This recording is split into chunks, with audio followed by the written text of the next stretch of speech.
Bonjour, ici Damien du DT Studio Miniatures. Aujourd'hui, un tuto peinture sur comment peindre un Death Guard. Commençons par un peu d'inspiration afin de choisir nos couleurs.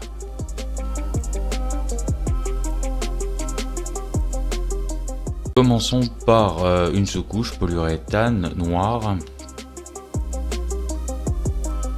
Le choix de la sous-couche noire va nous permettre de monter sur nos contrastes clair foncé, même si ça va être un petit peu ardu de monter jusqu'à nos couleurs les plus claires, mais ça va bien nous permettre de mettre en valeur les volumes. Comme base de couleur, je choisis un vert chaud, jaune, très saturé, qui est inhabituel pour ce type de figurine, Death Guard Nurgle. Habituellement, on prend quelque chose d'un peu plus sale finalement. J'ai opté pour ce type de vert pour faire quelque chose d'un peu plus radioactif, beaucoup plus marqué, quelque chose qui se voit sur une table de jeu ou dans une vitrine. N'hésitez pas à créer beaucoup de peintures. Là, j'ai une très grande palette comme vu dans une autre de mes vidéos. Donc j'ai quand même beaucoup de peintures afin de pouvoir faire toute ma surface de mon Death Guard, mais aussi toute la série de figurines qui va avec. N'oublions pas qu'ils sont 6. Alors là, on voit quelques petits problèmes techniques qui donnent un effet assez dynamique finalement à ces coups de pinceau. En plus sérieusement, je pose un aplat et je vais pas non plus vous montrer comment poser un aplat pendant des heures, mais n'hésitez pas à charger votre pinceau, pas trop pour en éviter d'empâter, mais voilà, ça donne ça comme résultat, assez fort, bien coupé, les noirs sont restés laissés de côté, le vert est bien posé. On passe à la suite. Et bien la suite, c'est les éclaircissements, mettre de la lumière sur notre vert. Je choisis donc un jaune désaturé, donc quelque chose de très gold, qui va me permettre de réchauffer encore plus et de traiter mon vert comme s'il avait été quelque peu délavé et sali.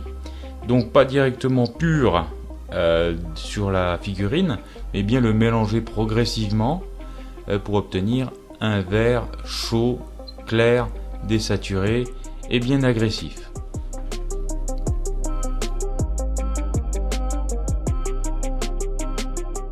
Je choisis un point haut, comme vous voyez, afin de focaliser la lumière sur un angle, sur un point, sur une valeur focale, et j'augmente au fur et à mesure l'intensité de ma lumière.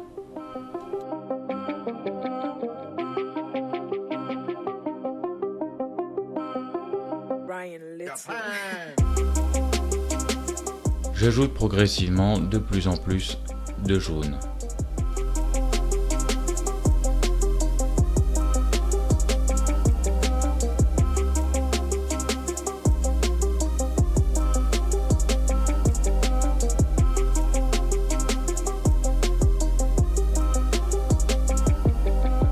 J'en profite pour marquer les bordures, les cassures qui sont nombreuses sur l'armure de notre Death Guard afin de créer beaucoup plus de volume et de mettre en avant ces petits détails qui font le charme de cette figurine.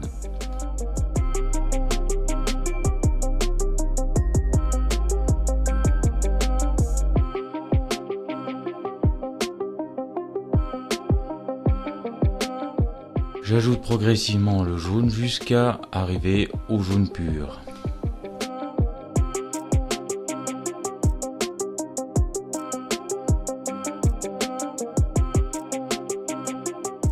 Je passe à une autre partie intéressante, le casque, là où je vais mettre un point de lumière sur le torse. Je vais tenter d'aligner mon point de lumière du casque avec celui du torse. Le procédé est le même, mais je voulais mettre en avant le fait que aligner les lumières permettait d'avoir une cohérence dans les volumes, dans la façon de voir la figurine dans son ensemble. Donc première couche, on va centrer, on va trouver un centre à notre point de lumière sur cette boule que forme le casque et progressivement faire des cercles concentriques et chercher de plus en plus l'intensité vers le centre.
Voilà, donc j'ai fini l'éclaircissement sur l'ensemble de mon Space Marine et aussi des autres de la même collection.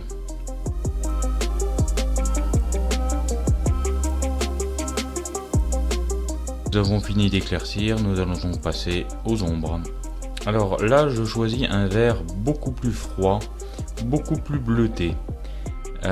Pourquoi? Parce que j'ai envie de marquer la différence, le contraste entre ma lumière et mes ombres. Oui, je vais utiliser donc ce bleu beaucoup plus, ce vert beaucoup plus bleuté.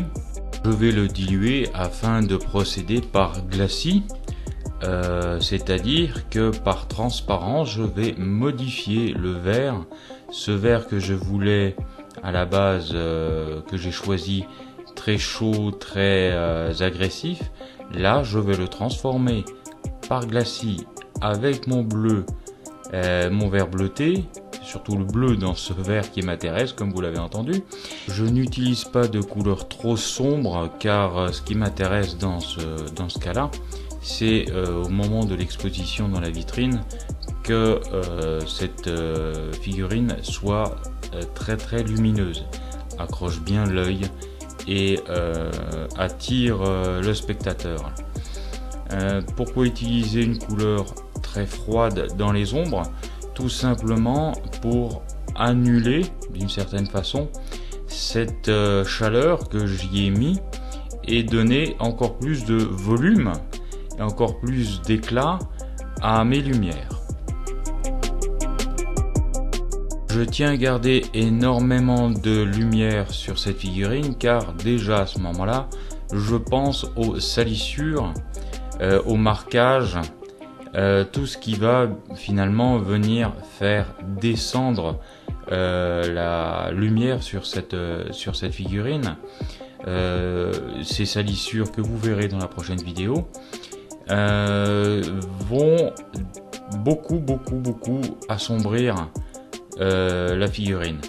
Donc je préfère garder à ce stade-là ma lumière, ma puissance de clair et venir justement transformer mon ombre et non pas simplement assombrir mes zones, car je vais y rajouter des coulures de rouille, de boue et autres méchancetés du genre qui vont réellement assombrir l'ensemble du visuel.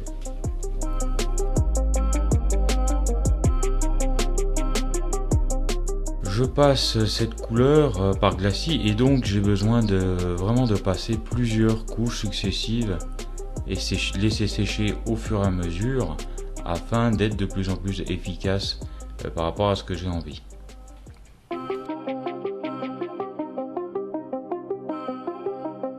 Voilà, mon verre est fini, on va passer à la deuxième partie de l'armure, c'est-à-dire le bronze. Je démarre donc ma session de bronze avec un marron rouge foncé.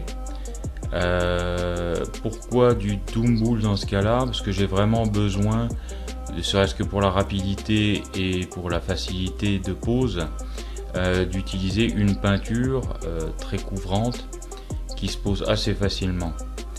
On pourrait utiliser d'autres couleurs plus claires mais sur le noir et pour plus de facilité au niveau de la précision, je préfère utiliser un schéma qui va du plus foncé au plus clair. On a besoin dans ce cas-là, on a vraiment besoin de quelque chose de brillant puisqu'on va monter sur du métal. D'avoir un fort contraste. Donc je vais commencer par une couche homogène, pas forcément partout. On va se laisser quelques zones qui vont de toute façon être utilisées pour être recouverts d'oxyde. L'oxydation va modifier complètement l'aspect de notre cuivre. Et là, on va chercher des zones déjà à éclaircir au fur et à mesure. Mais pour l'instant, bien se concentrer sur une bonne base, bien solide, afin de pouvoir tranquillement monter nos lumières.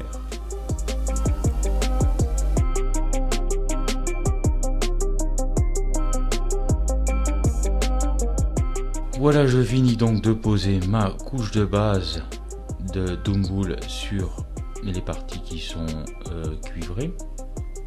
Et on va passer aux éclaircissements.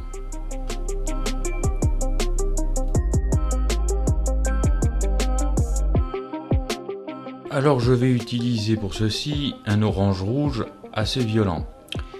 Oui, j'ai envie que mon Space Marine donne l'impression d'avoir mangé de l'uranium enrichi au petit déjeuner. Quelque chose d'assez orange, d'assez rouge, d'assez vif pour pouvoir s'aligner finalement sur mon verre qui est assez vif et assez chaud. Petit tips, je choisis un angle là où la lumière va taper le plus fort pour voir si le seau entre ma couche de base et cet orange n'est pas trop fort. Ainsi, je vais poser une couleur assez vive à un endroit qui sera hyper lumineux. Donc je vais repasser cette partie-là. Donc je n'ai pas peur d'en mettre. Finalement, si le seau est trop grand, je peux faire un ajustement, ça va pas marquer. C'est pas très grave puisque il va être recouvert par beaucoup plus de lumière. Dans mon cas, ça marche très bien. Même pas besoin de se poser trop de questions. Regardez, hop, ça se pose tout seul et ça rehausse quand même pas mal. Ne faites pas de trop petites zones. On va vraiment monter sur nos lumières, on va vraiment pas faire semblant. Regardez ce verre, cette armure, il faut au moins monter à la même intensité lumineuse que notre verre.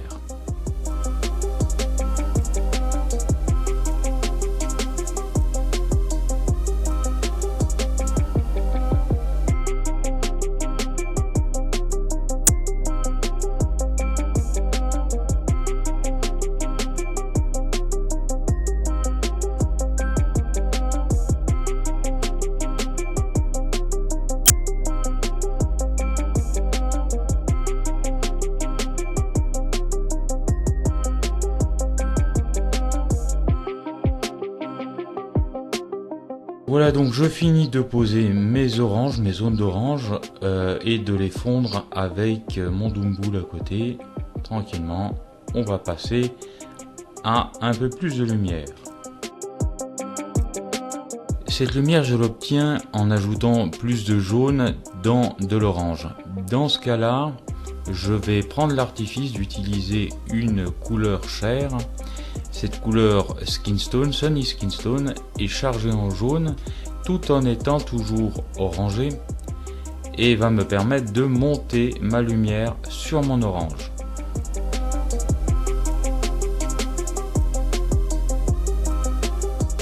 Je ne l'utilise bien sûr pas pur, je le mélange un pour un à mon orange et dilué afin d'utiliser la transparence pour faire mes transitions.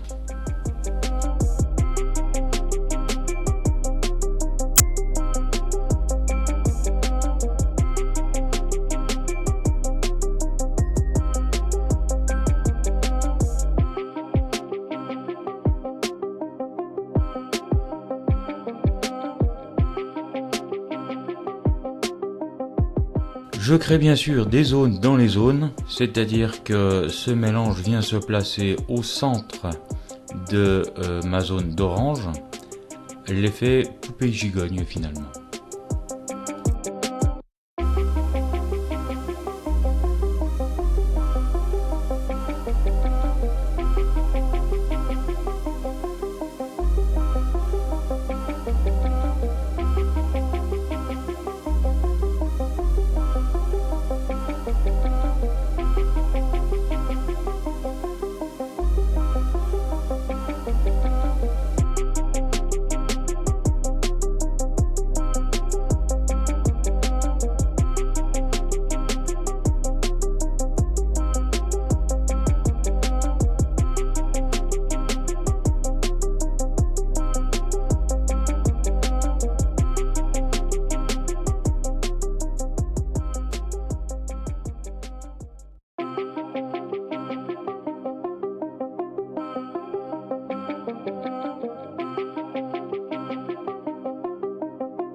Et maintenant, dans un deuxième passage, vous allez pouvoir l'utiliser pur. Monter ces lumières comme des points de lumière, des points de brillance est très important pour pouvoir faire ressortir ce contraste clair foncé qui définit le métal non métallique.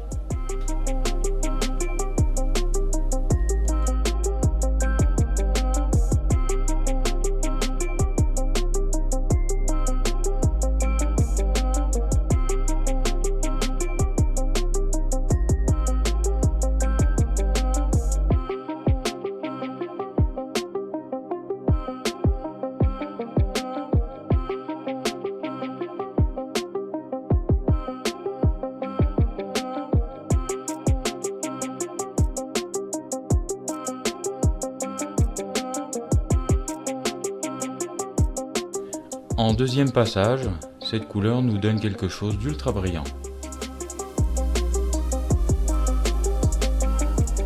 Allez, je smooth un peu histoire d'intégrer cette lumière dans l'ensemble, car là j'avais vraiment trop de marquage.